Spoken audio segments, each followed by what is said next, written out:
I'm going to show you how to make a shamrock. All right, we're going to start off with our ice. We're going to pour this into a glass. And then to that, we are going to add 1.5 ounces of Irish whiskey. That's 1 and that's a half. And I'm using a jigger to measure this out. 1 ounce on this side and 1.5 ounce on this side. You can get this at a liquor store or bar supply store. They're great and they're handy. Next, we're going to add 1/2 ounce of dry vermouth. This is a wine product, friends, so keep it refrigerated. Lastly, I'm going to add about a teaspoon of green creme de menthe. Shamrock, green, get it? All right, just like so. And then I'm going to go ahead and shake that up.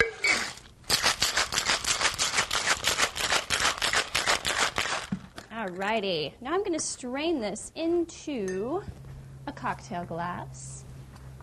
Here we go. Get your strainer on there nice and tight. Hold it on with your finger. Doesn't that look tasty? We're going to garnish this with an olive.